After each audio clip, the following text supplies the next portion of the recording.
Hi guys, it's Dom here from the Gimme Wrestling podcast. This is the first episode of something that I'm calling Hull Yeah Wrestling Thoughts, where I take some present day stuff and talk about it on the Hull Yeah channel. Give me a Hull Yeah. Of course, if you like what we do with our History of Wrestling podcast, with our NXT UK stuff, or indeed with the Fire Pro gaming stuff that Anthony and Ollie are doing, do give us a like on Instagram, Facebook, Twitter, / Gimme a Hull Yeah. We also have merchandise with our fantastic logo on it at Redbubble. So I want to do a little bit of a Raw reunion reaction. Obviously, it was an incredible episode across the board. It was nice to see guys like Santino Marella back, and obviously, see faces like Booker T, and particularly Mick Foley. Now, anybody that watches our podcast on YouTube or listens to it rather, whatever you happen to do while you do that, will know me and Anthony, we love Mick Foley, and we've only just started talking about Mankind because we're at a time now where he's just come in and is just making a real strong presence in the company, in the WWE. Me and Anthony have been huge fans for a long time. We're really happy anytime we can see him on screen. Obviously, he let out an entertaining tweet before the Raw reunion where he was saying that he was coming to get his baby back, of course, referring to the 24/7 championship. Now, that's kind of, I thought that was going to be entertaining. I thought that was going to be cool. But then, of course, what we got on the Raw reunion was nothing short of exceptional in terms of him putting over Bray, which is something that Mick has always done. Obviously, we're looking at The Rock now. We're looking at matches Mankind is having with The Rock. Mankind is having going to be having with Triple H. Now, Mick Foley is absolutely wonderful at putting guys over. Now, that's something that perhaps can't be said for some of the other guys on the Raw reunion. I personally think Triple H needs to give Mick Foley more credit for reinvigorating his career at a time when it was floundering a little bit. But anyway. So we're on the Raw reunion. Mick Foley's going to talk about his greatest moment, and the lights go off, the lights dim, and there's the kind of weird, creepy sounds come in, and we sort of get that weird promo, those weird sounds, and the mask appears. Michael Cole spoils it completely with his terrible commentary. Please be quiet, Michael. When the master's working, when the fiend is working, we see Bray come out of the shadows, and he brings his hands to his ears. Obviously, those gloves that we've seen in the Firefly Fun House are coming into effect. The hurt and the heel. He chooses inexplicably, maybe this is something that will come out in the next few weeks, he chooses inexplicably to hurt Mick Foley, this legend, by giving him a mandible claw. Now, what's interesting about that is I was complaining. I did a little trial run of these ideas and a Whole Year Wrestling Thoughts video. There's a couple of those on YouTube, and I actually complained that Bray didn't have a new finisher coming into this new gimmick, and a lot of people are talking online. A lot of very credible YouTubers, bloggers, and outlets are saying that Bray has now been gifted the mandible claw from Mick Foley. Now, as a massive fan of Mick Foley and now a massive fan of Bray Wyatt, I couldn't think of anything more fantastic that Mick Foley could gift to Bray. So that would be awesome if that was the case, that Bray was given the mandible claw finisher from Mick. Again, he puts it over incredibly well. There's lots of sounds, lots of groans from Mick. Really selling the impacts of the claw and this kind of fiend, this monster, using it upon him. And I thought it was exceptionally done, and not because. Obviously, you might be able to tell, Bray is probably my favourite thing on WWE TV, but really, guys, challenge me, except for maybe the 24/7 stuff, which is obviously another fantastic part of Raw at the moment. What is better than Bray Wyatt at the minute? Now, the danger, of course, is that he gets ruined, that the that this is, that this becomes bad booking, but right now this is the golden time. It's a golden time for Bray Wyatt. The best booking, as I've said in the title, the best booking of Bray Wyatt ever, coming back, attacking Finn Balor. Now, Finn Balor is out. He's out now. He's back in Ireland, according to various sources. So I think that's that. At least for now, until SummerSlam, Bray's going to be coming and attacking people. I'm not sure who's next. I'll be very excited to see that. But maybe till SummerSlam we get Firefly Funhouse Bray. I think that the Fiend should be protected unless he's going to set up a massive feud for SummerSlam that is not Balor. The only thing I can think of is that Balor comes back in time for SummerSlam to be the Demon and face the Fiend. But I'd like to see something else. I was surprised that this happened. This was an incredible segment.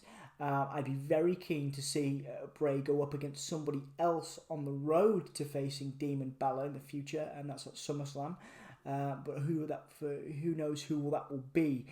This is a very exciting time for fans of Wyatt. People are going nuts over the hurt heel glove thing and the kind of depth of the character and how Bray's eyes kind of darted between the gloves when making that decision. I commented on my Whole Year Wrestling Thoughts individual video before moving over to this channel and doing it on the Gimme a Whole Year channel.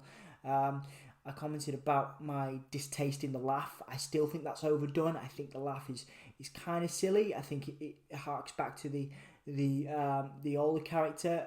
I noticed that it was skipping, so maybe that's showcasing that this is a little bit more frenzied, a little bit more unpredictable, which is okay. But I do think that laugh needs to end, and if I was booking it, I would have that laugh end and not have that in there, and just have Michael Cole shut up and not have the laugh at the end, and just have this kind of spooky, dark moment going on. Now, I'm not entirely sure that the Firefly Funhouse Bray, the jumper wearing, pant wearing guy is going to wrestle. I think that's going to be a segment thing for a long time, and then the Fiend will be the in-ring action guy. So there's two sides to Wyatt. I know this is a little bit of an odd comparison to another guy that showed up on the reunion show, but you would have Hurricane Helms, you would have his reporter on screen on the Titantron as a segment, and then you would have the Hurricane appear in the ring. Now that's quite an odd thing to imagine, of course, when you're comparing the two performers, but I think that's going to be something similar, at least for now, where Funhouse Bray references the Fiend, but doesn't step in the ring, because I think that the Waylon Mercy character, it would have happened by now if it was going to happen. That kind of twisted cult leader thing that's a little bit even more cult leaderish than former Bray, leaning more to that kind of 90s era Waylon Mercy. That would have happened by now. I think that the Fiend will be the in-ring representation of Bray, and I would welcome a difference of opinion to that. I think that I'd love to hear what you guys think, especially with me talking about Finn Balor being out and back in Ireland. Do you guys think that will be through SummerSlam, or do you think he'll be back in time for SummerSlam, only 2 weeks away? Obviously, he did say he wanted to take some months out, and he's just been married, so of course it would maybe make sense for him to come back for the one match at SummerSlam and then go out, or would it make sense for him just to go out right through for a few months until he returns to face the Fiend? Very interesting time. I'm not sure whether Wyatt is a face or a heel. I'd be really welcome to discussion on that. Is he a tweener? I think this is awesome. I think this is the best booking decision. This is the best time for booking Bray Wyatt there has ever been. Once again, I want to applaud Mick Foley for being the only guy on the older guy, the OGs, to put over any of the younger talent on this occasion, on this Raw reunion show. A testament to mine and Anthony's faith in Mick Foley, and a testament to hopefully our faith, because obviously a couple of people have shared my thoughts on Bray, our faith in Bray Wyatt, and hopefully a lot of people are invested, and a lot of people won't be let down going forward. So yeah, what did you guys think of the Mick Foley Wyatt segment? I thought it was perfectly done, with exception to the creepy laugh at the end and Michael Cole's incessant chattering throughout. Do you think that this is a passing of the torch from Mick Foley to Bray? What do you think of Mick Foley's history of putting over guys? I'm sure I'm not entirely right. I'm sure there's been other moments of an alternative, but I think, obviously I welcome difference of opinion here is what I mean, but I think that Foley's always been exceptional at that throughout his career. Finn Balor, is he out now for good for 2 months, or is he coming back at SummerSlam for a one-off and then going off? These are questions I'm putting to you. What do you guys think of such a small detail in the gloves? And having him look to the gloves for guidance, the hurt and the heel thing, is that too much? Is it a little silly? What do you guys think of it? And what is next for The Fiend and Bray Wyatt? I believe we're going to see some segments again. I think we're going to see a couple of weeks of segments before The Fiend appears. I do not think that Fun House Bray will be an in-ring performer. I could be wrong, but I will put this in the description, these questions, so that you guys can answer them if you wish. Once again, it's been a pleasure. Hope you guys enjoy these wrestling thoughts, and you'll check out some of the other videos me and Anthony have done on NXT UK. Well, and Anthony and Ollie have done on NXT UK and Fire Pro, and some of the fantasy booking. They did an earlier Bray Wyatt thing before the Funhouse stuff, which you might want to go back and watch.